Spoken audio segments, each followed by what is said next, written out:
Donc ce soir, j'ai le plaisir de recevoir Razika Adlani, qui est une amie que nous connaissons depuis déjà maintenant un certain temps.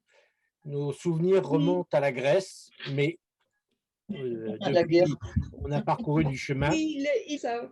Razika, Razika est philosophe. Allez, merci. Razika est philosophe et spécialiste des questions liées à l'islam. Elle est membre du conseil d'orientation de la Fondation de l'Islam de France, du conseil scientifique du CEFR. Elle est membre du groupe d'analyse de JFC Conseil et présidente fondatrice des Journées internationales de philosophie d'Alger. Elle est l'auteur de nombreux ouvrages et de très nombreux articles, les derniers étant tout particulièrement intéressants. Elle est publiée chez U-Publisher, l'Aube, et son dernier ouvrage est Pour ne pas céder, textes et pensées, publié en février 2021 par U-Publisher. Voilà, je ne vais pas plus loin, je lui laisse la parole, c'est elle que vous êtes venu entendre.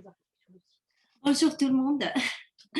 Donc aujourd'hui, d'abord, je répète que je suis contente d'être parmi vous et je remercie Jean-François et Dominique Coustillère pour leur invitation. Donc, je parlerai aujourd'hui de l'islam et de son impact sur l'évolution sociale et politique des 3 pays du Maghreb, l'Algérie, la Tunisie et le Maroc. Pourquoi l'islam? Eh bien, parce que c'est la religion de la majorité de la population maghrébine. 2, parce que l'islam n'est pas seulement une spiritualité, mais aussi un système juridique et politique. Donc, il est impossible de parler de l'évolution sociale et politique de ces pays sans évoquer l'islam. L'islam est arrivé au Maghreb au 7e siècle. À partir de là, l'islamisation s'est faite sur plusieurs siècles. Mais l'histoire du Maghreb est donc à partir de là liée à celle du monde arabe ou du monde musulman et le monde arabe. Ce monde musulman et en même temps le monde arabe, parce que quand je dis le monde arabe, je désigne tous ceux qui appartiennent au monde arabe et qui ne sont pas musulmans. Donc, ces 2 mondes-là ont traversé à partir du XIIIe siècle, début du XIIIe siècle, jusqu'au XIXe siècle, une période de décadence. Décadence dans tous les domaines. Au XIXe siècle, le monde musulman, le monde arabe ont connu ce qu'on appelle la période de la Nahda. Là, tu peux nous mettre le deuxième slide, non, plutôt le 3e. À partir de là, ces 2 mondes-là connaissent le monde, ce qu'on appelle la Nahda. Le 4e slide. La Nahda est un terme arabe qui vient du verbe nahada, qui signifie se lever ou se réveiller. Et qui est donc la Nahda est souvent traduit, ce mot Nahda est souvent traduit par réveil ou renaissance. D'ailleurs, quand on parle de la renaissance européenne, on dit Nahda al-Européa. Donc Nahda veut dire renaissance. La Nahda est un terme qui désigne un mouvement de grande réforme qui a été porté par des intellectuels et des politiciens notamment, avait comme objectif de sortir les pays musulmans, les pays arabes de leur sous-développement et leur permettre de rejoindre la civilisation moderne.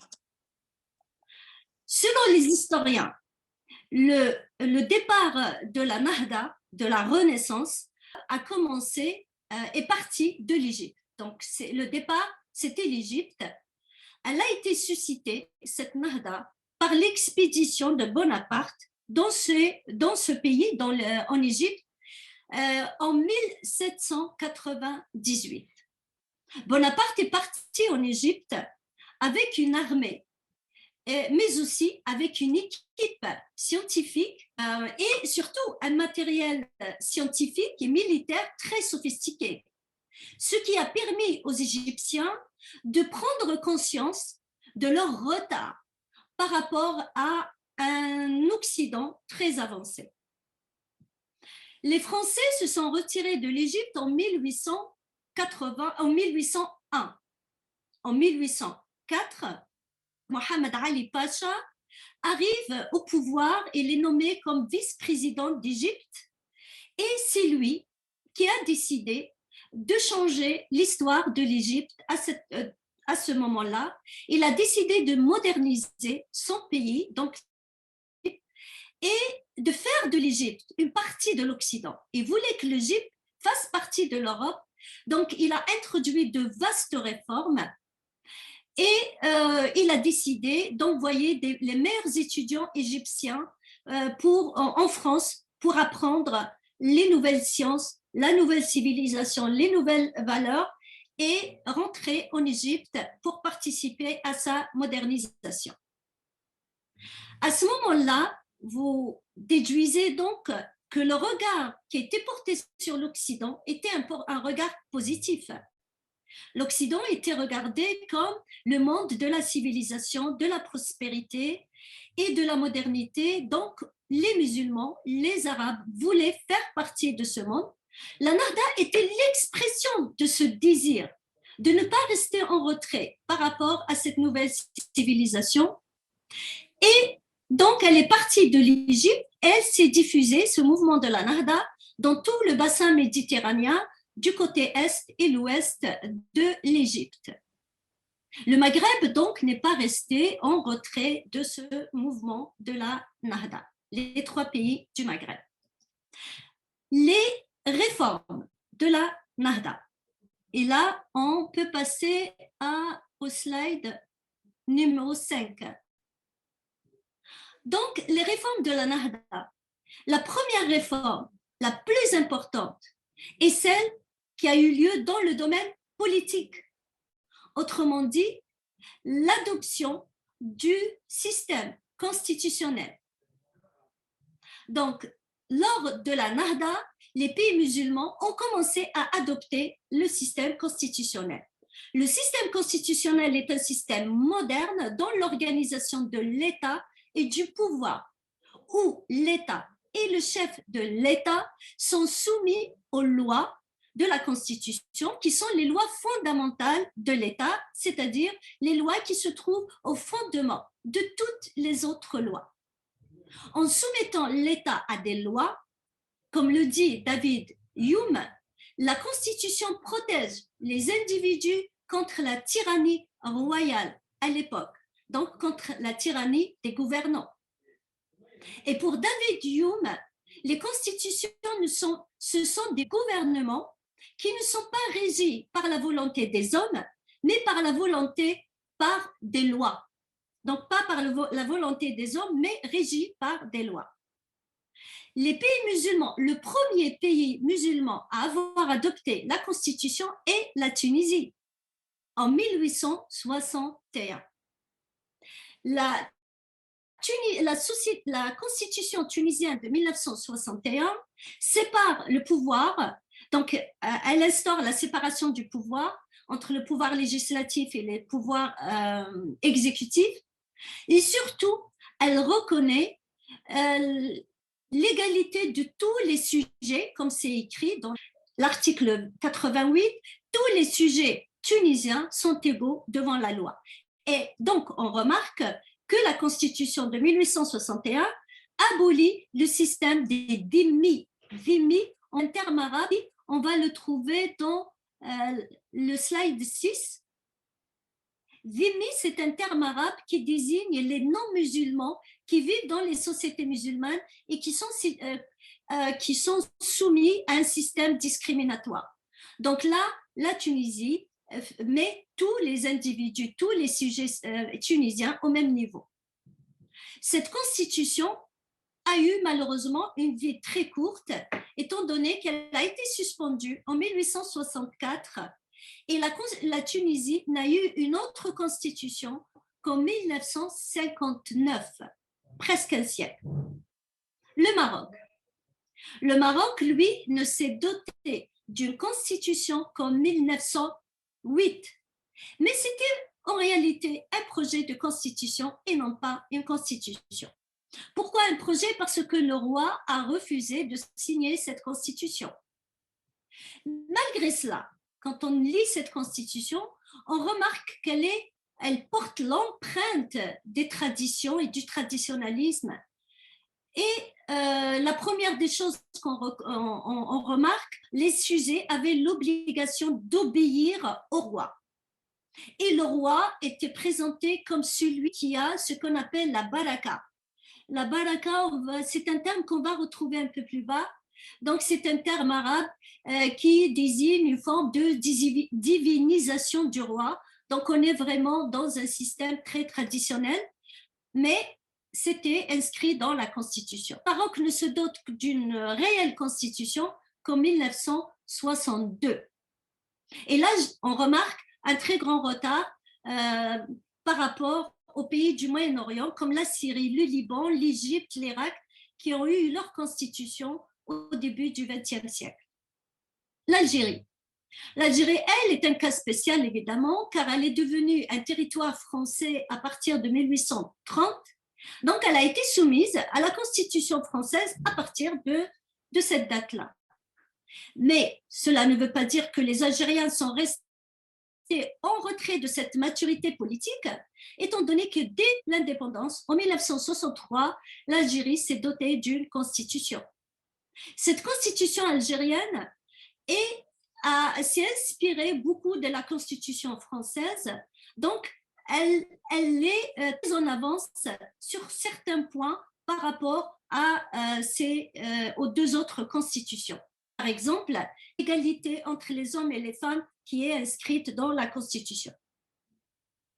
Ces constitutions, les trois constitutions, marquent le désir de ces pays maghrébins de se moderniser en mettant fin à un système traditionnel où le chef disposait d'un pouvoir absolu et où les individus avaient l'obligation d'obéir, l'obligation d'obéissance à celui qui avait l'autorité. Conformément au verset 59 de la sourate 4, les femmes, donc c'est un verset coranique qui dit « Ô les croyants, obéissez à Dieu, au prophète et à celui qui détient l'autorité parmi vous. » Donc le principe en islam de la relation, le principe qui détermine la relation entre le chef d'État et les individus est l'obéissance. Le deuxième point, et là, j'aurais besoin de la numéro 5. Le deuxième domaine qui est connu pour la réforme est ce qui concerne la femme, donc la situation de la femme. Les acteurs de la Nahda, dès le départ, ont compris qu'ils ne pouvaient pas réformer leur société sans réformer la condition de la femme. C'était impossible. 50% de la population à l'époque était confinée à la maison, exclue du monde, de la politique, de la culture et de la société. Donc, c'était pour eux impossible et il fallait que la femme sorte de cette situation pour pouvoir se moderniser. Ils ont comme de la Nahda, dès le départ, ont compris qu'ils ne pouvaient pas réformer leur société sans réformer la condition de la femme. C'était impossible. 50% de la population à l'époque était confinée à la maison, exclue du monde, de la politique, de la culture et de la société. Donc, c'était pour eux impossible et il fallait que la femme sorte de cette situation pour pouvoir se moderniser. Ils ont commencé donc à travailler pour l'émancipation de la femme et c'est à ce moment-là que le mouvement féministe dans le monde musulman, dans le monde arabe, pays du Maghreb, a vu le jour. Donc le féminisme dans le monde musulman est né au sein de la Nahda, au sein de la Renaissance. Donc les femmes, à ce moment-là, ont acquis plusieurs droits. Le droit de sortir de la maison, alors qu'elles étaient confinées à la maison, le droit de sortir sans le voile. Donc le voile a été beaucoup discuté. Après on a accepté que ce n'était pas une obligation pour les femmes.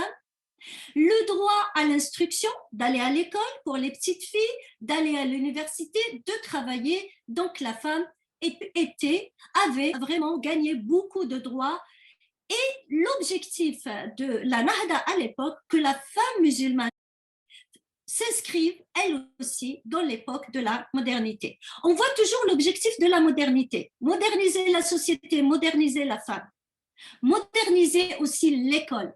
Donc le troisième élément de cette réforme était l'éducation, l'école. Créer l'école, une école moderne, une école républicaine, si on peut dire, l'école moderne, où l'élève ne va plus à la mosquée pour apprendre, pour s'instruire, mais à l'école. L'école, comme une institution séparée de la mosquée, était donc un des projets de la Nahda. La constitution marocaine de 1908, dans un article de cette constitution, c'est écrit que l'État garantit l'école pour les enfants où ils apprendront les nouvelles sciences avec les nouvelles méthodes, et que cette école est obligatoire. Avec un petit mais, pas pour les filles. Les filles, l'école n'était pas obligatoire pour les filles, c'était les parents qui devaient donc choisir si leurs filles devaient aller à l'école ou pas, et surtout que l'école pour les filles était limitée à l'école primaire. Mais en tout cas, c'est inscrit dans la Constitution de 1900, le projet de Constitution de 1908 au Maroc. Le quatrième point, l'esclavage. Là aussi, c'est un point important car l'esclavage est reconnu dans le Coran. Le Coran l'a codifié, donc le Coran ne l'a jamais aboli. Et les musulmans ont pratiqué l'esclavage, comme vous le savez très bien. Ils ont pratiqué l'esclavage en Afrique, mais aussi les esclaves qu'ils ramenaient de l'Europe. Donc les musulmans ont pratiqué l'esclavage, et le premier pays musulman à avoir aboli l'esclavage est encore la Tunisie en 1846. Même si la France l'a encore aboli une seconde fois en 1880. La littérature est un autre domaine que la Nahda a vraiment développé, car pendant cette période de la Nahda, la littérature a connu un grand bouleversement dans le sens positif du terme. Il y a eu la modernisation dans la façon d'écrire le roman, la poésie. Donc on connaît ce qu'on appelle la poésie libre, qui s'est libérée des méthodes classiques, des pièces de théâtre, de l'opéra aussi. Donc il y avait vraiment une effervescence de ce côté-là. La réforme de l'islam est un autre domaine que la Nahda a pris au sérieux pour elle. Donc pour les acteurs de la Nahda, il fallait réformer l'islam pour pouvoir réformer la société, mais je reviendrai sur ce point tout à l'heure.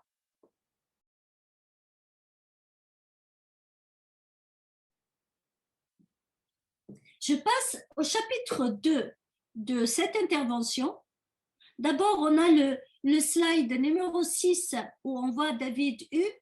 Ferdinand Lassalle est un politicien allemand qui a défini la Constitution, et c'est lui qui a dit que la Constitution, dans une de ses conférences, la Constitution, ce sont des lois qu'on trouve au fondement de toutes les lois.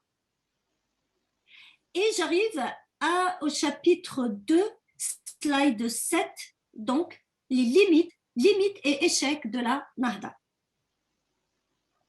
Donc la Nahda a connu plusieurs limites. Ce beau mouvement de réforme a connu plusieurs limites qui sont dues au fait que ces acteurs se sont heurtés à un conservatisme, le conservatisme de la société en premier lieu. Même si une grande partie de la société, de la population, a exprimé un désir de se moderniser, mais ce n'était pas toute la population, et ce qui est normal étant donné qu'une société a besoin d'un peu de temps pour évoluer. Ils se sont heurtés également à la religion musulmane, car la religion musulmane est restée dans son aspect le plus conservateur. Ils se sont également heurtés à la rigidité du discours religieux. Les religieux qui ont utilisé à la fois la religion et l'attachement de la population aux traditions pour s'opposer aux réformes. Donc, ils ont utilisé les deux pour s'opposer aux réformes. Ainsi, ces réformes, finalement, ont été très timides en comparaison avec ce que voulaient les acteurs de la Nahda, comme Atatürk et les premiers acteurs de la Nahda. Donc, c'était des réformes très timides par rapport aux ambitions qu'ils avaient, ces premiers acteurs, et ce qu'ils pouvaient faire réellement dans le domaine de ces réformes. Le premier point à soulever comme limite est la référence à l'islam au sein des constitutions. Donc, c'est la première limite. Toutes ces constitutions, jusqu'à aujourd'hui, font la référence donc à l'islam. L'islam comme religion de l'État, selon des expressions différentes d'un pays à un autre, mais les trois constitutions affirment que l'islam est la religion de l'État. Donc, les trois pays, la constitution tunisienne de 1959 précise dans son préambule que l'État demeure fidèle aux enseignements de l'islam. Dans l'article 1, que la religion de la Tunisie est l'islam. La constitution marocaine de 1962 affirme de son préambule que le royaume marocain est un royaume islamique. Là, je souligne que le Maroc est le seul des trois pays à avoir une telle formulation, une telle formule dans sa constitution. Celle de l'Algérie de 1963, article 4, précise que l'islam est la religion de l'État. Pourquoi cette référence à l'islam pose-t-elle problème?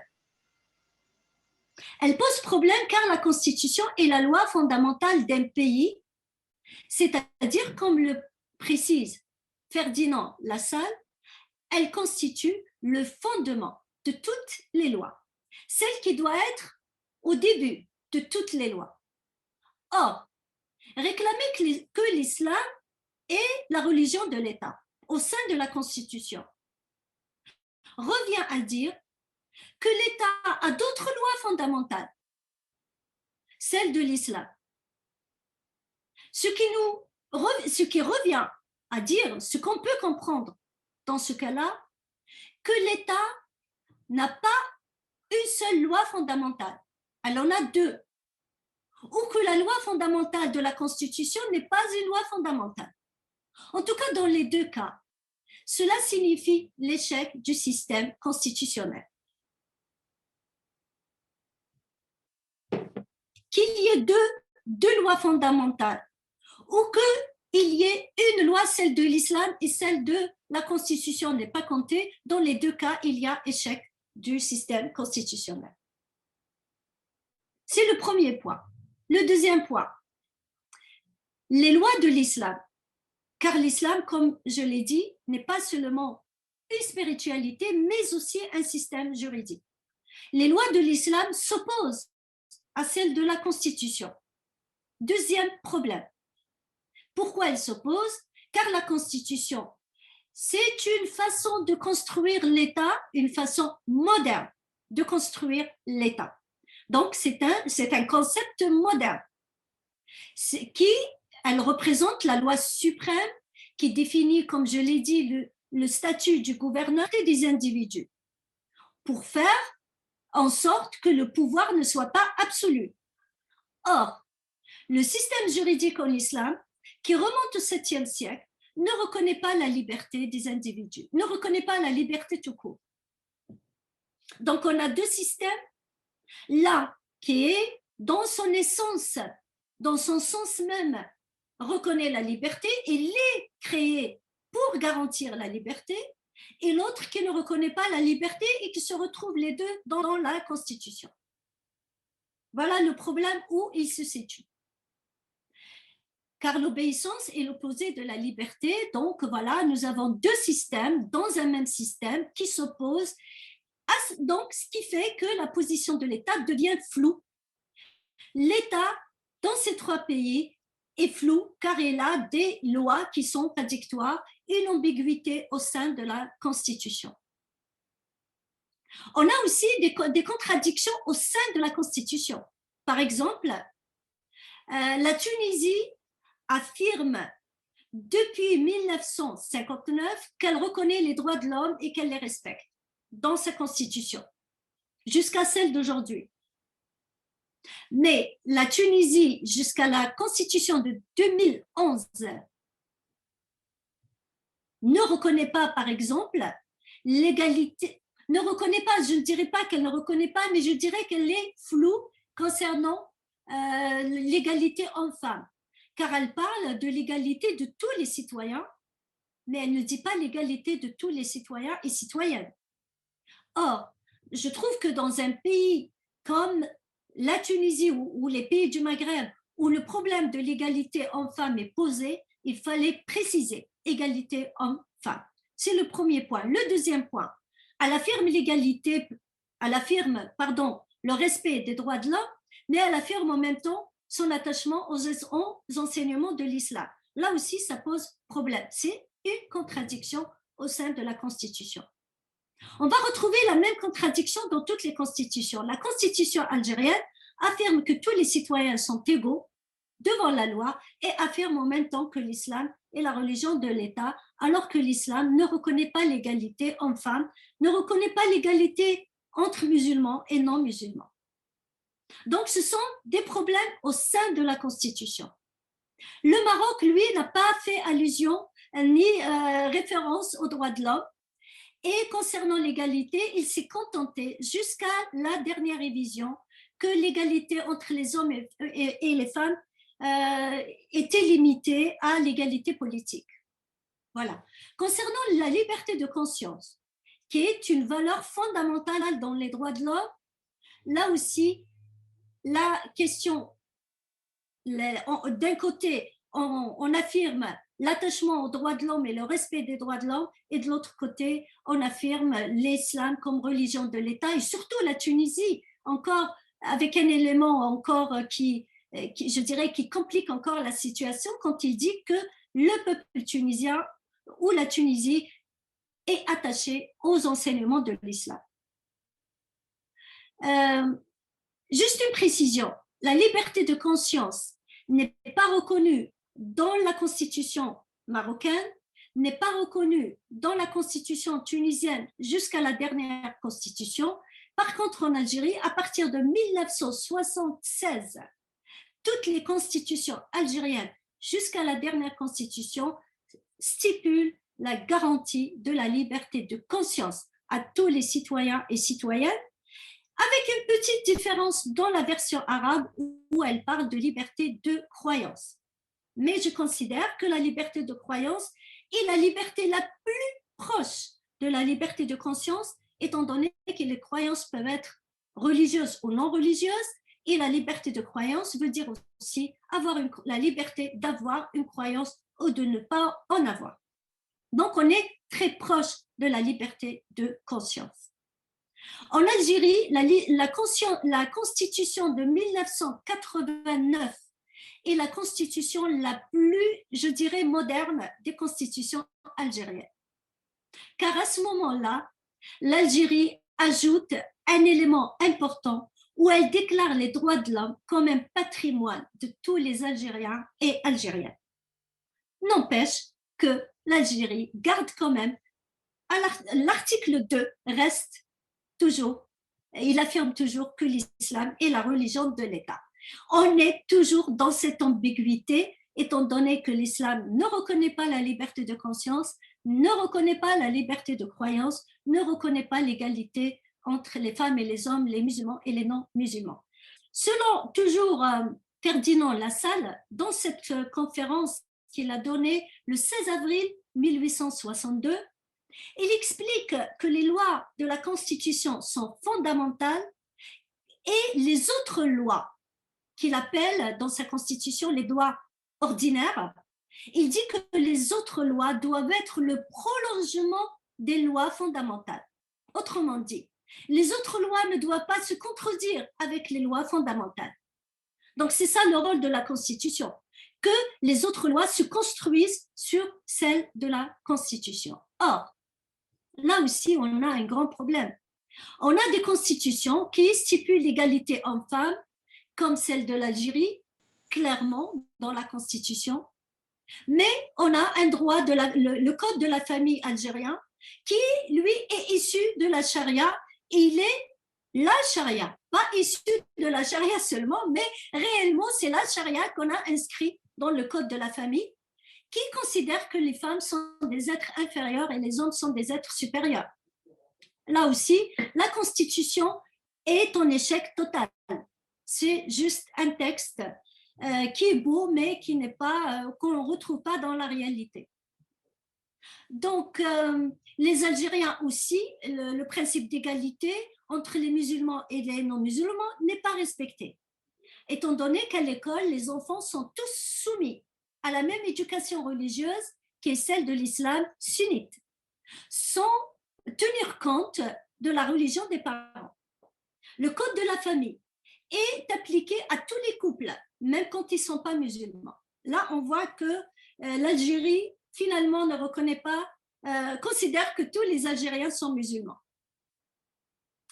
Le Maroc, lui aussi, dans sa constitution de 1908, comme je l'ai dit tout à l'heure, il voulait séparer l'école de la mosquée, mais n'a pas reconnu l'égalité homme-femme, étant donné que les filles n'avaient pas le même droit à l'instruction que les garçons. Après, le Maroc a adopté ce qu'on appelle la Moudawana. La Moudawana, c'est, je suis au slide numéro 8. Donc, la Moudawana, c'est le code de la famille marocain. La Moudawana, elle aussi,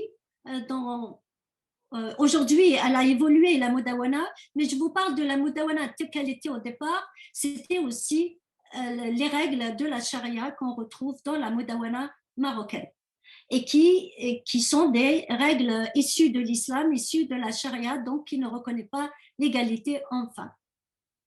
La Tunisie est le seul pays qui a ce qu'on appelle le code du statut personnel tunisien, où la polygamie est abolie, la femme a acquis des droits considérables, mais elle est très loin de reconnaître l'égalité homme-femme, étant donné que les discriminations au sein de l'héritage persistent, l'homme reste le chef de la famille, et d'autres lois aussi qui discriminent les femmes. Donc, on voit comment, même si dans la Constitution, la tunisienne et l'algérienne affirment le respect des droits de l'homme, mais cette Constitution ne respecte pas les droits de l'homme. Donc, la loi, le droit, qui normalement doit être conforme aux lois de la Constitution, en réalité, il n'est pas conforme aux lois de la Constitution.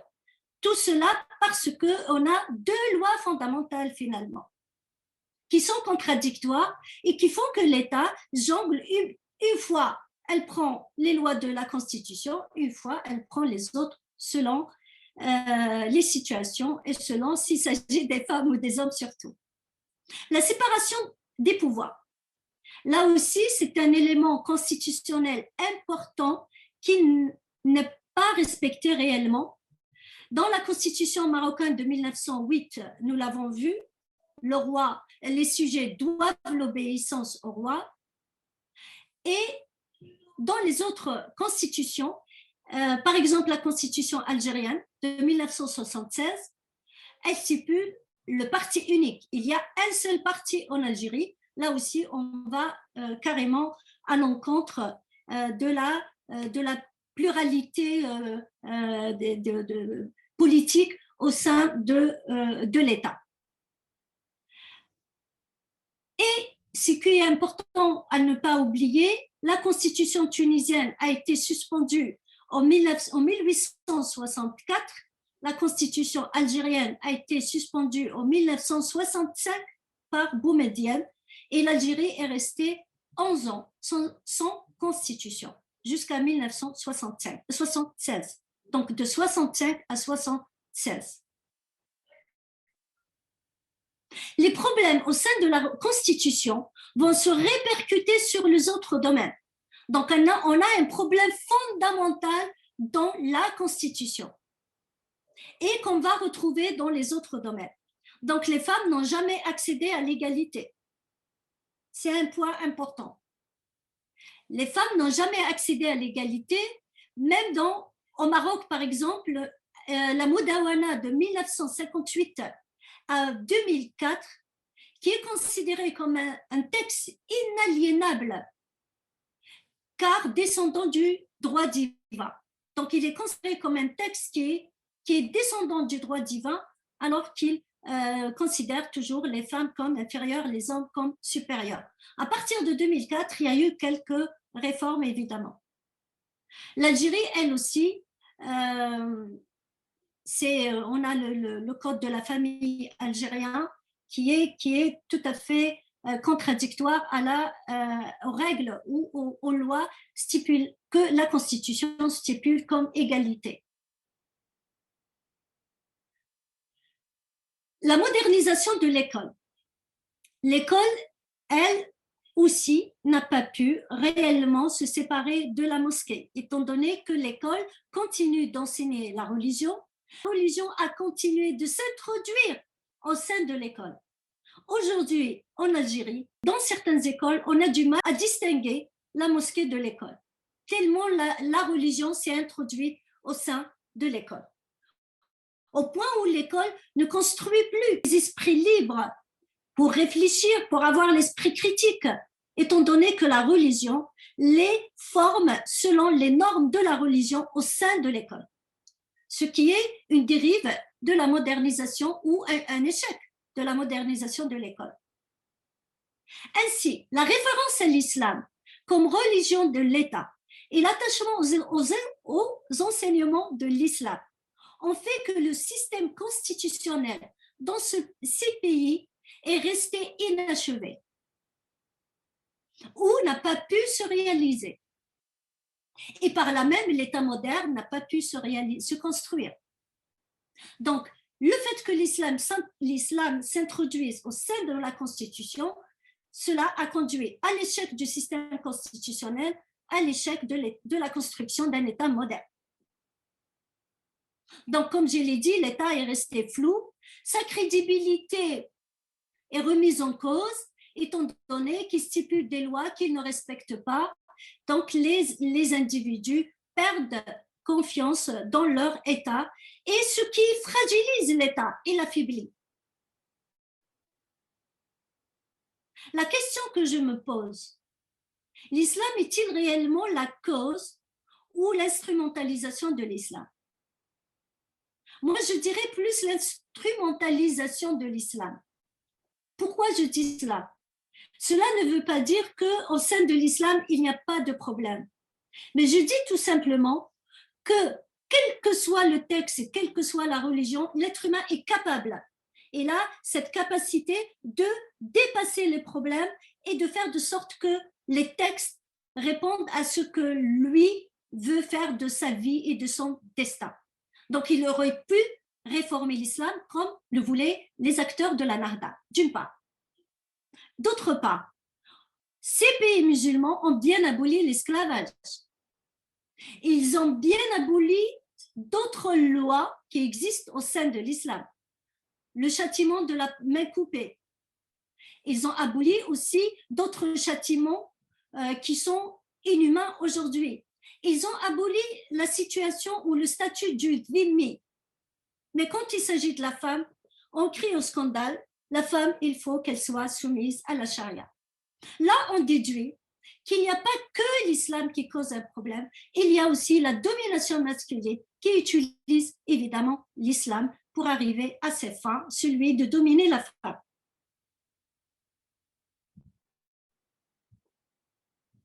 Donc, on a une Nahda qui voulait, je suis à quel slide, je pense, oui, toujours au numéro 8.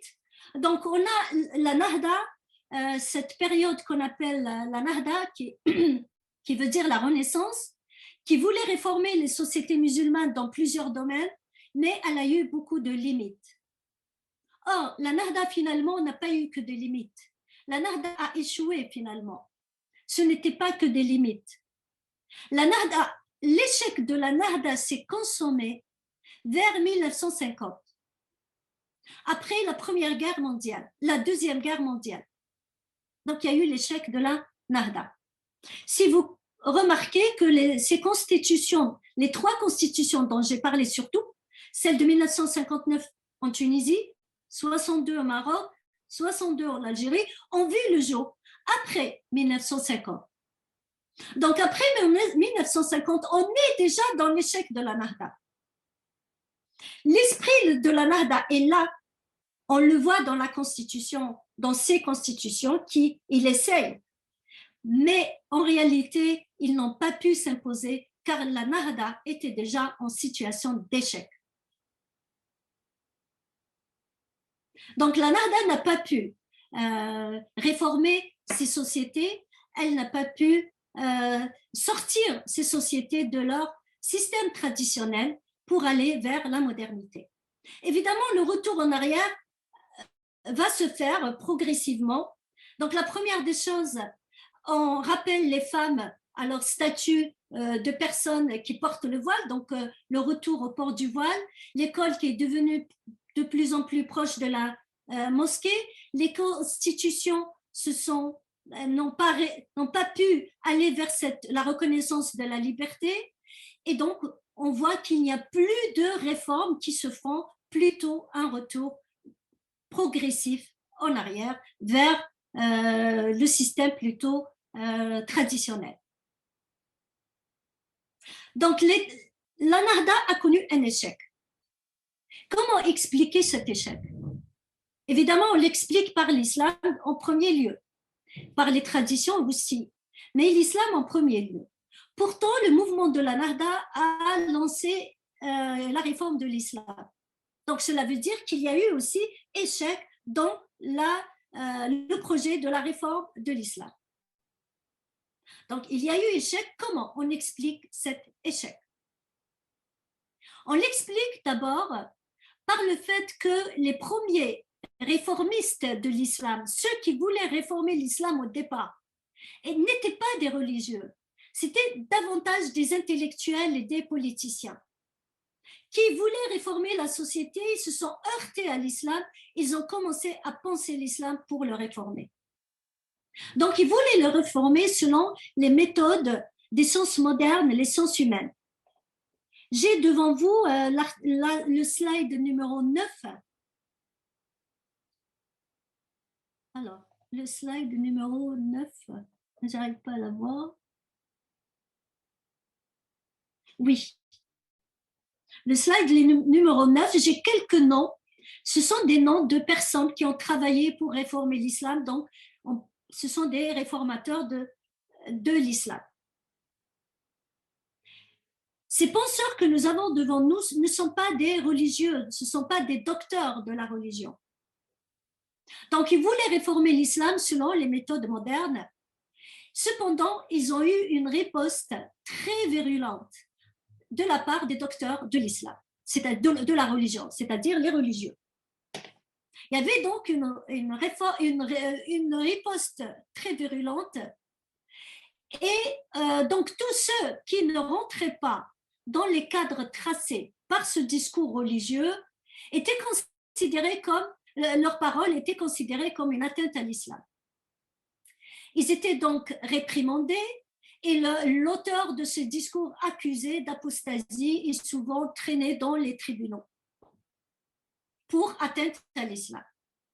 Nous avons quelques noms, comme Mansour Fahmi, par exemple, qui a écrit un livre très intéressant sur la condition de la femme en islam. Lui, il a fait sa thèse en France à la Sorbonne. Il est rentré en Égypte, évidemment, il a eu beaucoup de problèmes et il n'a pas écrit d'autres livres. La majorité de ces intellectuels, ils ont eu tellement de problèmes avec les religieux qu'ils ont cessé d'écrire ou de réfléchir ou de porter leur voix au sein de la société. Et Mansour Fahmi était un Égyptien. Nous avons aussi Taha Hussein. Taha Hussein a eu beaucoup de problèmes avec les religieux, mais Taha Hussein ne s'est pas retiré, car Taha Hussein s'est rétracté par rapport aux idées qu'on lui reprochait. Nous avons les deux femmes, Aïcha Taïmour et Houda Sha'rawi. Ce sont deux Égyptiennes. Aïcha Taïmour était une femme de lettres et Houda Sha'rawi était une féministe. Qasim Amin était un philosophe qui a fait ses études aussi en France et qui a écrit deux livres très intéressants qui ont marqué l'histoire de la Nahda. Donc, il a écrit L'émancipation de la femme et la femme nouvelle. Ces trois noms que je viens de citer, Qasim Amin, Aïcha Taïmour, Houda Sha'rawi, elles font partie, eux, les trois, font partie de ces intellectuels qui ont pris un discours qui ménageait plutôt l'opinion publique. Donc, ces intellectuels, certains se sont tus, d'autres se sont rétractés, d'autres ont commencé à tenir un discours qui ménageait plutôt le discours religieux, l'opinion publique. Même si Qasim Amin a changé le discours après, mais les deux femmes surtout, ils veillaient à rappeler constamment aux musulmans que leurs réformes, que leur discours n'allait pas à l'encontre de l'islam, bien au contraire, qu'ils voulaient que les musulmans retrouvent le vrai islam. En quelque sorte, ils voulaient toujours expliquer aux musulmans que le problème, ce n'est pas l'islam et que eux, leur travail n'est pas de critiquer l'islam ou de changer l'islam, mais tout simplement de retrouver le vrai islam. Cela a freiné beaucoup la critique de l'islam. Donc, ce discours n'a pas aidé à développer une vraie critique de l'islam, une vraie critique du discours religieux, une vraie critique de la pensée musulmane. Et donc, sans critique, on ne peut pas avoir réellement une réforme. Donc, je viens de citer les causes de l'échec de la Nahda qui sont en réalité et au fond l'échec de la réforme de l'islam. Les religieux sont aussi, je passe au slide, oui, au slide numéro 10. Nous avons deux noms sur le slide 10. Nous avons Mohamed Abdou, qui est un Égyptien, et Abdelhamid Ibn Badis, qui était un Algérien. Donc, les deux, c'était des docteurs de la religion, mais qui font partie, qui prétendent être ou qui font partie du réformisme de l'islam. Mais ce sont des docteurs de la religion, car les docteurs de la religion se sont accaparés de l'idée de la réforme de l'islam, de la question de la réforme de l'islam, mais pour la réformer à leur manière. Donc, ils ont dit, c'est à nous de réformer l'islam, on veut réformer l'islam, mais on veut le réformer différemment. Comment le réformer différemment? Le réformer en le débarrassant de tout ce qui a été, tout ce qui s'est incrusté à l'islam et qui est étranger à l'islam pour qu'il retrouve son éclat d'antan. Donc, on est dans une réforme salafiste de l'islam. Autrement dit, une réforme qui veut retrouver l'islam des premiers musulmans. Alors que le mouvement de la Nahda voulait un islam qui va vers la modernité. Et là, on se retrouve avec des réformistes qui veulent un islam des premiers musulmans. Donc, et là, j'ai une citation de Mohamed Abdou, si vous la voyez bien, de Abdelhamid Ibn Badis. Abdelhamid Ibn Badis dit au sujet de l'émancipation des femmes, je lis, on veut des femmes qui mettent au monde des hommes capables de prendre leur envol et non qu'elles-mêmes s'envolent. Donc, on voit que le mouvement de les réformistes, ces docteurs de la religion, ils veulent que la femme ait le minimum en matière de droit, le minimum qui lui permette d'élever et de mettre au monde des hommes capables de construire le pays, car l'idée de sortir du sous-développement était portée aussi par ces docteurs de la religion. Eux aussi disaient on veut sortir du sous-développement, mais ils avaient évidemment leur propre manière de sortir du sous-développement. On comprend pourquoi l'émancipation de la femme a été stoppée sur plusieurs domaines, dans plusieurs domaines. Et j'arrive au dernier élément qui a été la cause de l'échec de la Nahda, la création de la confrérie des frères musulmans en 1928. La confrérie des frères musulmans en 1928 a été créée comme riposte en Turquie en 1924. Donc, les religieux n'étaient jamais d'accord concernant les réformes qui ont été menées, que ce soit dans le monde arabophone ou autre, en tout cas dans le monde musulman. Mais l'abolition du califat était pour eux le plus scandaleux qui a pu se passer à l'époque. Ils ont donc décidé de s'organiser sous forme d'associations qui avaient comme objectif de réislamiser les musulmans. Donc leur objectif est de contrer cette modernisation, autrement dit, de faire échouer la Nahda, de contrer la modernisation, de ramener les musulmans à l'islam. C'était la réislamisation des musulmans. Et ils voulaient évidemment, c'était une association politique en même temps, car les frères musulmans se sont dit, on ne peut pas arriver à notre objectif sans prendre le pouvoir. Donc ils avaient l'objectif de prendre le pouvoir. Pour eux, la seule manière d'établir l'islam réellement était de prendre le pouvoir. Donc, vous connaissez l'histoire des frères musulmans. L'essentiel que les frères musulmans n'auraient peut-être pas pu s'imposer ni réussir s'il n'y avait pas eu d'autres éléments politiques, géopolitiques qui leur a permis, qui leur a donné les éléments et les arguments qu'ils ont utilisés contre les modernistes. Le premier élément est le colonialisme. Le deuxième élément, la création d'Israël. Le troisième élément, la défaite des pays arabes dans les guerres menées contre l'Israël. Donc, ces trois éléments ont été utilisés par les frères musulmans pour dire aux musulmans, votre humiliation est due au fait que vous vous êtes éloignés de l'islam. Revenez à l'islam, vous aurez votre honneur, comme c'était le cas des premiers siècles. Donc, ainsi, ils ont joué sur la défaite, sur ce que cette défaite a provoqué comme état psychologique au sein de la population pour travailler, pour convaincre la population pour revenir à l'islam et se détourner, revenir aux traditions plus et se détourner du mouvement de la Nahda. Ce qu'on déduit, c'est que le mouvement de la Nahda est parti de l'Égypte et la défaite de la Nahda finalement est partie aussi de l'Égypte.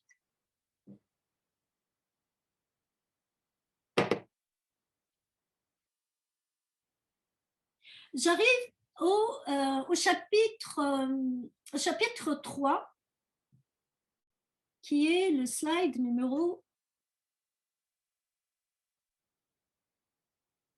11. Alors, chapitre 3, le Maghreb de 1988 à 2021. 1988, le peuple algérien est sorti dans la rue pour réclamer la modernité, la liberté d'expression, la liberté d'association. Il réclamait aussi la fin du parti unique et la justice sociale.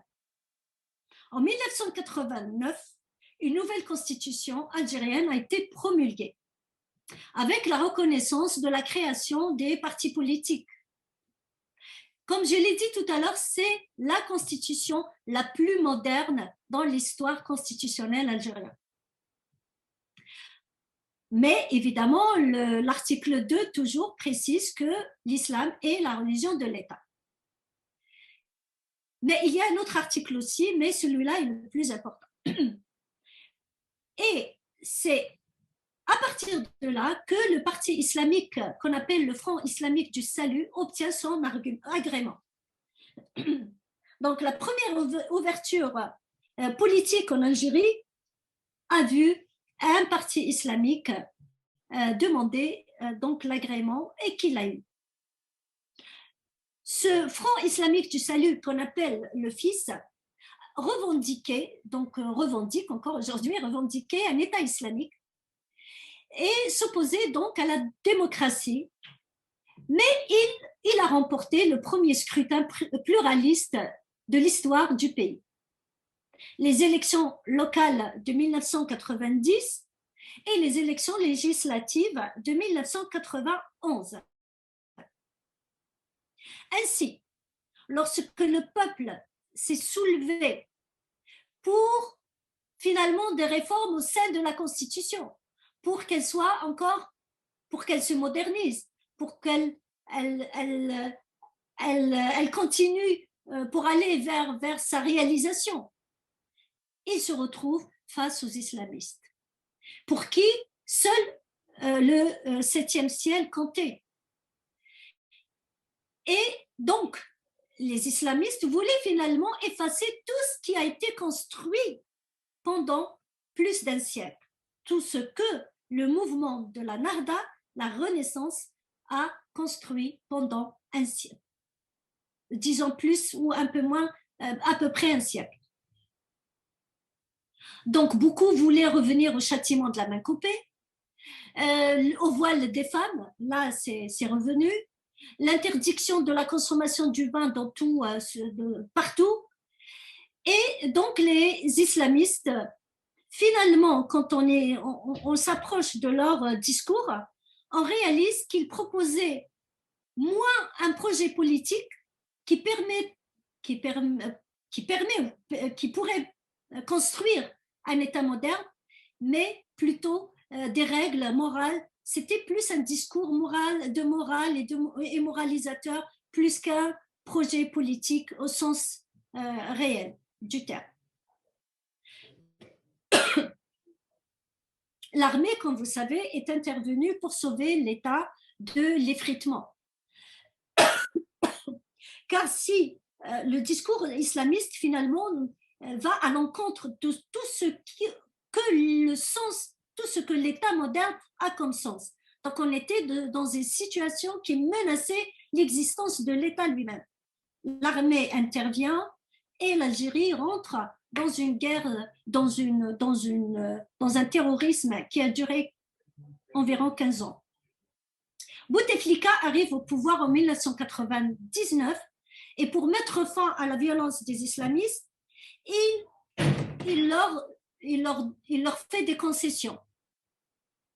Parmi ces concessions, l'article 144 bis 2 du Code pénal, qui s'est introduit en 2011 dans le Code pénal et qui réserve, aujourd'hui il crée beaucoup de problèmes, peut-être que vous avez entendu des personnes en Algérie qui sont poursuivies pour atteinte à l'islam conformément à cet article. Donc cet article réserve une punition qui va de 3 à 5 ans à toute personne qui offense le prophète et pas seulement le prophète et tous les envoyés de Dieu ou qui dénigre le dogme ou les préceptes de l'islam. En voilà la même mise des islamistes sur le code pénal. En 2016, Bouteflika ajoute à la Constitution l'article 50. L'article 50 qui précise que la liberté de la presse, donc il y a une liberté de la presse, mais qui doit s'exercer dans le cadre du respect des valeurs de l'islam et les valeurs morales et culturelles de la nation algérienne. Quand on respecte les valeurs de l'islam, les valeurs morales et culturelles de la nation, je me demande ce que cette liberté veut dire dans ce cas. Donc, voilà, on voit que les islamistes ont eu gain de cause finalement et ils ont pu avoir l'État leur a fait beaucoup de concessions. En 2005, en Algérie, il y a eu la révision du code de la famille, mais les Algériennes ou les Algériens n'ont pas pu arriver à imposer l'égalité homme-femme dans le cadre du code de la famille. Donc, le code de la famille algérien a connu quelques petites améliorations, mais il garde toujours son aspect religieux. Concernant le Maroc et la Tunisie, ce fut en 2011, lors des printemps dits arabes, c'est à ce moment-là qu'ils découvrent les mouvements islamistes. Donc, comme en Algérie, le peuple s'est soulevé pour exiger l'instauration de la démocratie, la liberté, l'égalité. Et comme en Algérie, ce sont les islamistes qui remportent les élections. Et j'ai là un slide, je pense que c'est juste après, ça doit être, oui, le numéro 12. Donc en Tunisie, c'était la Nahda, le parti de la Nahda qui remporte les élections. Et au Maroc, c'est le parti de la justice et du développement. Donc, les islamistes ont pu remporter les élections. Une nouvelle constitution a été promulguée en Tunisie en 2014 et une nouvelle constitution a été promulguée au Maroc en 2011. Mais évidemment, les deux gardent toujours la même référence à l'islam. En Algérie, il y a eu aussi, en 2011, en Algérie, le peuple se soulève pour réclamer aussi des réformes politiques. Et en Algérie, aujourd'hui, les islamistes essayent aussi de récupérer ce mouvement populaire qui veut des réformes politiques et sociales en Algérie. Et en Algérie aussi, en 2020, il y a eu une révision constitutionnelle. Donc, on a 3 révisions constitutionnelles. L'Algérie elle a été promulguée le 30 décembre 2020, la Tunisie en 2014 et le Maroc en 2011. Les 3 constitutions n'ont pas pu sortir du problème qui les mine depuis leur création. Autrement dit, ce flou entre deux lois fondamentales, celle de la Constitution et celle de l'islam. Donc, et l'Algérie, c'est encore pire, étant donné que dans la révision de 1920, l'Algérie supprime la référence aux droits de l'homme et supprime la référence à la liberté de conscience et la liberté de croyance. La Tunisie arrive, donc le peuple tunisien qui se bat pour la liberté de conscience arrive à inscrire la liberté de conscience dans la Constitution, mais malheureusement, dans le même article, l'article 6, les islamistes arrivent aussi à inscrire que l'État protège la religion. Donc, comment peut-on garantir la liberté de conscience et avec un État qui protège la religion? C'est contradictoire. Le Maroc, lui, n'a pas pu donc inscrire, les Marocains n'ont pas pu inscrire la liberté de conscience au sein de la Constitution de 2011.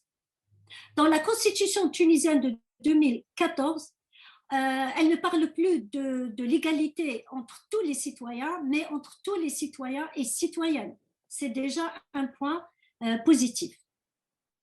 La Constitution marocaine, qui a toujours limité depuis 1962 l'égalité à la politique, élargit cette égalité à d'autres domaines, l'égalité entre les hommes et les femmes à d'autres domaines. Donc on voit qu'il y a une évolution, mais qui reste toujours très timide, d'une part, et toujours le problème essentiel, qui est ce double langage qui fait que l'État reste très ambigu dans sa politique et toujours présent dans ses constitutions. Razika, il te reste 5 minutes. Je pense qu'il est bien que tu arrives à la conclusion et on traitera le reste pendant les questions. Voilà, je passe à la conclusion. Ce qu'on peut retenir de cet exposé, L'ouverture des sociétés musulmanes et leur modernisation est tout à fait possible. Ce n'est pas une chose impossible. La preuve, la Nahda, en un siècle, a donné un exemple que cette ouverture et cette modernisation est possible. Le deuxième point, quand il y a la volonté de changer, de se moderniser, l'islam peut lui aussi se moderniser et changer et ne soit plus un obstacle. Évidemment, il faut qu'il y ait la volonté de se moderniser, la volonté de changer et la volonté de moderniser l'islam et aussi de le réformer.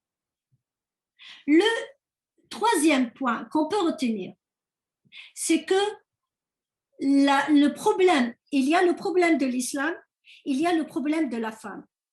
Les sociétés musulmanes, pour garder les hommes, pour garder la mainmise sur les femmes, pour préserver leur domination, sont prêts à bloquer les sociétés juste pour que la femme ne soit pas l'égale de l'homme.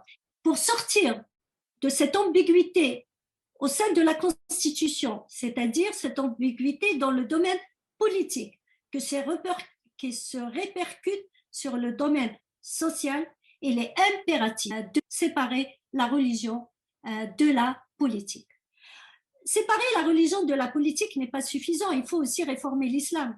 Car si on ne sait pas, sans réformer l'islam, toujours, un musulman aura toujours un conflit interne entre ce que lui propose la politique, autrement dit la constitution, et ce que lui propose l'islam. Donc les séparer, oui, mais après il faut travailler aussi pour qu'il n'y ait plus ce conflit, pour qu'il n'y ait plus ce problème, pour qu'un musulman puisse vivre sa religion tout en étant serein et être en paix avec lui-même, avec sa société et surtout avec son époque. Voilà, merci beaucoup pour votre attention.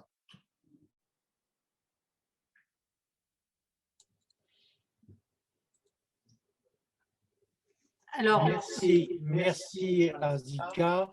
Je suis désolé que tu tousses et que tu aies l'air de souffrir.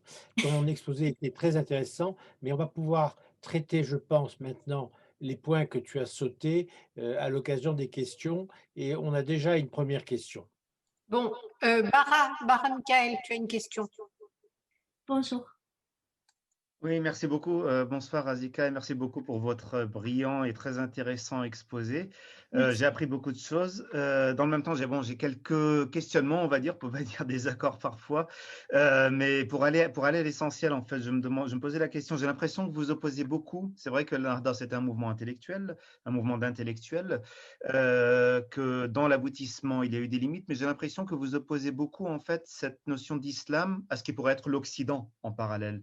Et je n'ai pas l'impression que c'est quelque chose qui parlerait forcément aux populations qui sont dans ces pays-là. Donc, à partir de là, je me demande quel est le positionnement des populations concrètement et en quoi est-ce que les populations elles-mêmes pourraient être un facteur de changement. Pourquoi est-ce que ce changement ne devrait pas finalement venir du bas plutôt que d'attendre qu'il soit institutionnalisé, soit de venir du haut, soit de venir d'acteurs étrangers et ainsi de suite. Merci. Merci. Votre question est très intéressante. Pourquoi ? Parce que le mouvement de la Nahda, au départ, ne posait pas les sociétés musulmanes ou l'islam à l'Occident. Il n'y avait pas cette opposition au départ. Et moi, j'ai présenté le mouvement de la Nahda qui ne voyait pas d'opposition. Au contraire, tout le discours de la Nahda était fait et dit dans l'objectif d'aller vers cette civilisation moderne qui est la civilisation occidentale. Pour eux, c'était la civilisation humaine. Donc, il n'y avait pas de contradiction ni d'opposition. Aujourd'hui, oui, évidemment. Les conservateurs, pour ramener les musulmans vers le conservatisme, n'ont pas cessé de dire que cette civilisation est contradictoire, elle est opposée à nos valeurs. Elle ne représente pas nos valeurs, elle est contraire à nos valeurs. Et donc aujourd'hui, l'Occident n'est pas vu avec un œil positif, comme c'était au 19e siècle, comme c'était avec les acteurs de la Nahda. Aujourd'hui, c'est le contraire. Même les musulmans qui vivent en Occident, aujourd'hui, beaucoup d'entre eux regardent l'Occident avec un œil négatif. Évidemment, le rapport avec l'Occident a changé. Et c'est les conservateurs qui ont réussi à changer ce regard. évidemment, j'ai parlé tout à l'heure des problèmes politiques et géopolitiques qui ont aussi participé à changer ce regard que portaient les musulmans sur l'Occident.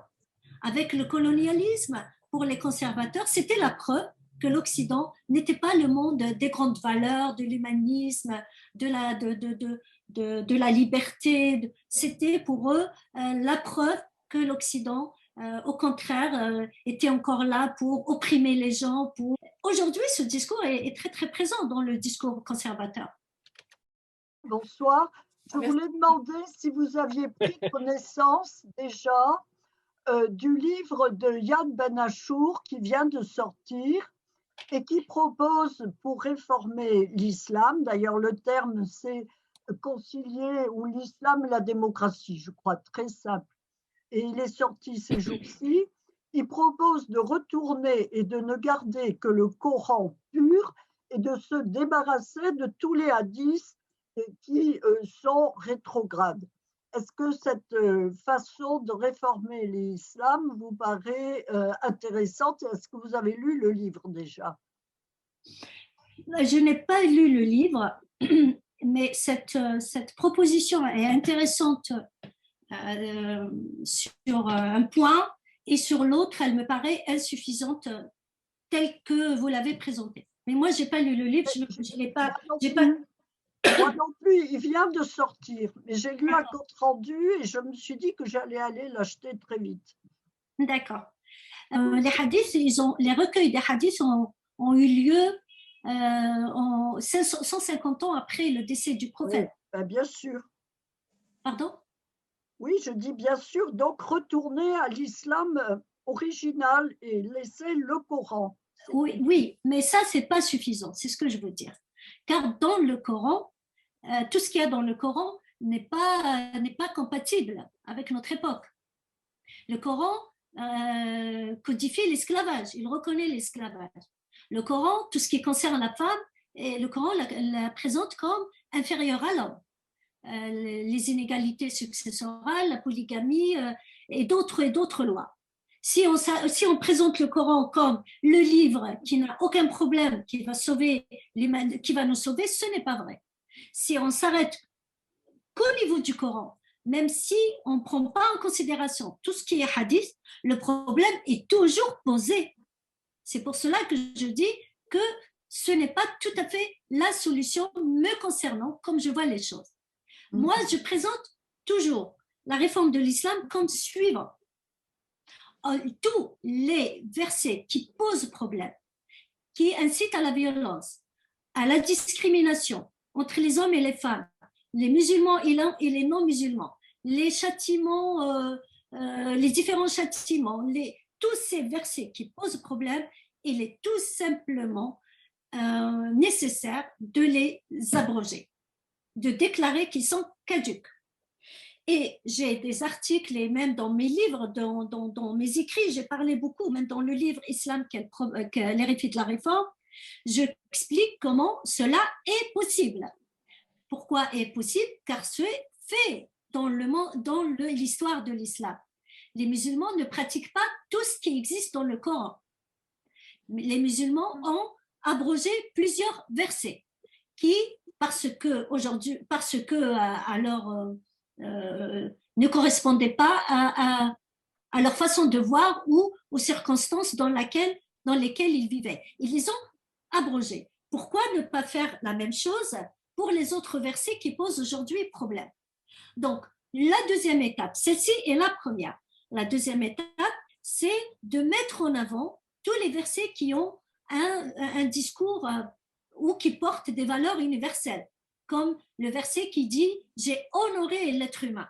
Honorer l'être humain, s'il faut honorer l'être humain, et l'être humain, ce sont les hommes et les femmes, donc il faut qu'il y ait une égalité. Ce verset, il faut le mettre en avant pour aller justement permettre ou légitimer ou donner une légitimité au fait d'abolir ces versets ou de les abroger, et en même temps de mettre ces versets en avant après les avoir réinterprétés avec le regard qu'on a aujourd'hui. Il y a d'autres versets, celui qui dit par exemple, il n'y a pas de contrainte en religion pour aller vers la liberté de conscience. Donc, il y a des versets qui sont intéressants, qu'il faut mettre en avant, mais les autres, il faut les déclarer, les abroger. Et en islam, il y a ce qu'on appelle le principe de l'abrogeur et de l'abrogé qui existe en islam et dans la pensée musulmane et que les musulmans ont utilisé justement pour sortir de certaines situations compliquées, comme la situation, par exemple, qui concerne la consommation du vin. Vous savez très bien que dans le Coran, il y a des versets qui permettent la consommation du vin et d'autres qui interdisent la consommation du vin. Comment les musulmans ont fait pour sortir de cette situation compliquée? Ils ont déclaré que ceux qui déclarent, qui permettent la consommation du vin comme abrogé. Faisons pareil pour ceux qui appellent à la violence, qui discriminent la femme, puisque c'est possible. Donc, j'ai travaillé beaucoup sur ce sujet-là et je pense, si on n'est pas capable de dire qu'il y a des problèmes au sein du Coran, on n'ira pas plus loin. Ce discours que les problèmes, c'est juste au sein des hadiths, je l'ai entendu chez beaucoup de gens, mais moi, je ne suis pas du tout d'accord sur ce point-là. D'accord. Bon, Noura, alors une question, mais très rapide, hein, parce que le temps tourne et j'ai encore 4 questions après. Oui, je m'excuse, oui. Merci pour l'exposé qui était très intéressant. J'avais une question à poser justement sur cette question de réforme de l'islam. Moi, ça me choque beaucoup quand on parle de réforme de l'islam, mais peut-être que je raisonne un peu trop en anthropocentriste, parce que je vis en France et qu'en France, la laïcité s'est mise en avant comme une valeur importante. Mais j'ai quand même écouté Mohamed Ferjani qui disait que celui qui a écrit Islam et laïcité, qui dit que l'islam ne peut pas être laïque, qu'il est voué à empiéter sur la chose publique, forcément, de par sa nature, quoi, puisque... Et donc, je me posais la question de savoir si parler de laïcité en Afrique du Nord et notamment en Algérie, c'était complètement incongru ou pas, parce que si la berbérité, qui est quand même assez importante dans tout le Maghreb et dans toute l'Afrique du Nord et notamment en Algérie, c'est quand même une ouverture sur la laïcité finalement, puisque chez les Berbères on dit que le religieux c'est chez soi et que les affaires publiques, la chose publique se règle en démocratie à l'extérieur, alors que le fait religieux, la religion c'est une affaire privée. Et donc je voulais savoir s'il y avait des chances pour qu'un jour en Afrique du Nord on puisse envisager une certaine forme de laïcité, même si ce n'est pas une laïcité à la française, bien sûr, si c'était envisageable, notamment à travers une reconnaissance de toutes les religions, puisqu'il y a d'autres religions qui existent en Afrique du Nord. Il y a le judaïsme, il y a le christianisme, et puis il y en a d'autres. Comme il y a beaucoup de Chinois, il doit y avoir certainement des croyances asiatiques. Et je terminerai en disant que moi, je suis toujours choquée d'entendre parler de réforme de l'islam, puisque pour moi, l'islam, c'est un fait social, un phénomène social, politique et culturel, mais ce n'est pas une institution. Donc moi, je préférerais entendre parler de réforme des institutions liées à l'islam, plutôt que de réforme de l'islam, parce que ça sous-entend que déjà, l'Algérie tout entière... Noura, j'avais dit une question courte. Voilà. J'ai terminé. Ça signifie que déjà, l'Algérie tout entière est musulmane, ce qui n'est pas le cas. Non, quand on parle de réforme de l'islam, cela ne veut pas dire que l'Algérie est entièrement musulmane. Ça veut dire qu'en islam, il y a un problème qu'il faut régler. Ça concerne les musulmans et le problème de l'islam. L'islam pose un problème aujourd'hui. Le premier problème qu'il pose, c'est qu'il n'est pas seulement une spiritualité, il est aussi une organisation juridique. Et à ce moment-là, il pose problème. Donc, on ne peut pas envisager une organisation politique et sociale moderne et différente tant que l'islam se mêle de la politique et tant que ces règles remontent au 7e siècle. Donc là, il y a un grand problème. Il faut réformer l'islam parce que le problème, comme je viens de le dire, est situé au sein du Coran. ce n'est pas seulement les institutions religieuses, ce n'est pas seulement le discours religieux qui pose problème. Le discours religieux, il utilise les textes. Et c'est les textes qui lui permettent de s'imposer. Donc, il faut avoir un autre discours qui dit que le prophète, lors de la première période de l'islam, celle de la Mecque, l'islam était uniquement spirituel. L'islam politique et juridique a commencé lors de la période médinoise. Donc, on peut envisager un islam uniquement spirituel si on se limitait à tout ce qui est spirituel en islam. De toute manière, les musulmans de cette époque-là, on les appelait musulmans. C'était des musulmans. Donc, et ceux qui sont morts à cette époque-là, ils sont morts en tant que musulmans. Donc, on peut être musulman juste en ayant le côté spirituel de l'islam et non le côté juridique et politique. Donc, de toute manière, il y a une question dans ma présentation qui s'interrogeait sur l'avenir de ces pays.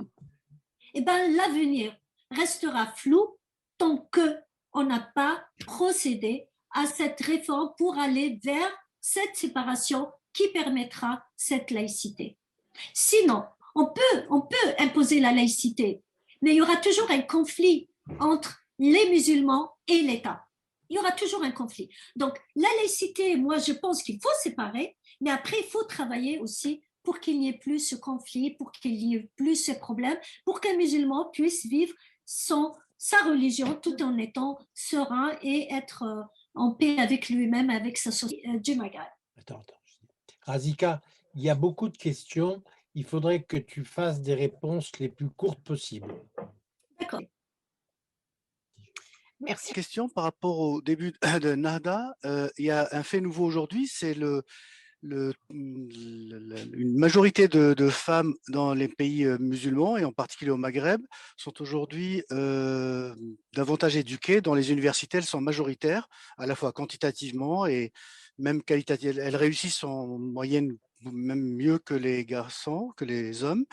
Est-ce que vous pensez que ça, c'est un ressort pour un vecteur d'élan, un vecteur de modernité pour les années ou les décennies à venir? Merci. Merci. C'est difficile à dire, mais je pense qu'on a aussi une grande partie de femmes qui sont conservatrices, qui militent pour le retour du voile et qui portent le voile.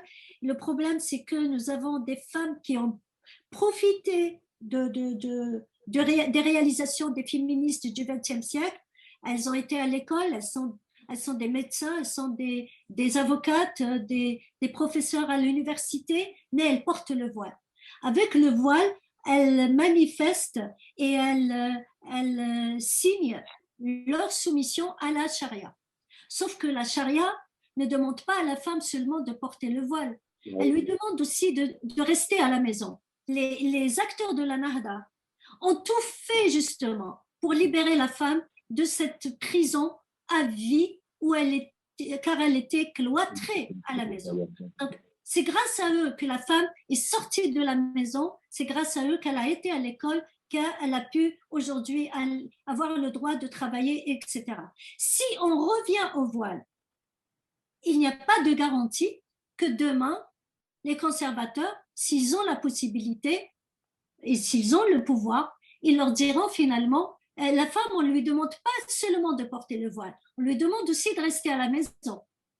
Et la question que je me pose aujourd'hui, toutes ces femmes qui sont des docteurs, qui sont des avocates et qui portent le voile, je me demande si elles pensent à leur petite fille demain, quand les conservateurs leur diront finalement, vous devez rester à la maison. Et ils vont les exclure à nouveau de la vie culturelle, la vie politique, la vie sociale. Mais le voile réellement lui-même est un enfermement. Donc, oui, il y a beaucoup de problèmes de ce côté-là et je m'inquiète sérieusement pour l'avenir de la femme dans les pays du Maghreb. Attends. Merci. Je voulais vous dire que certains articles de Razika sont sur le site d'econostrum.info, qui est un nouveau partenaire pour Euromed. Entre autres, le dernier article dont elle a parlé. Et il y en a aussi sur le site de Euromed IHEDN. Vous les verrez sur la prochaine lettre qui vous sera envoyée demain. Voilà, je laisse la parole à Jean-François. Et merci. Bien, Razika, eh ben, écoute, il me reste qu'à te remercier. Tu vois qu'au nombre de questions et au fait qu'on pourrait prolonger longtemps comme ça encore, ton exposé n'a pas raté sa cible. Je te remercie de nous avoir consacré du temps. Je suis un peu désolé que tu tousses et j'espère que ça ne cache rien. Bon, Razika, merci infiniment. Bonne soirée à toi. Passez une bonne soirée avec Claude tous les deux. Et on se reverra peut-être un jour des visus. C'est ce qu'on peut souhaiter. Bonne soirée à tous également. Et à la semaine prochaine pour ceux qui le souhaitent. Merci beaucoup. Merci tout le monde. La semaine prochaine, ça sera les routes de la soie. Tout à fait. Bientôt. Au revoir. Merci Razika. Merci, au revoir. Merci tout le monde. Au revoir. Au revoir, Razika. Au revoir tout le monde. Au revoir. Merci.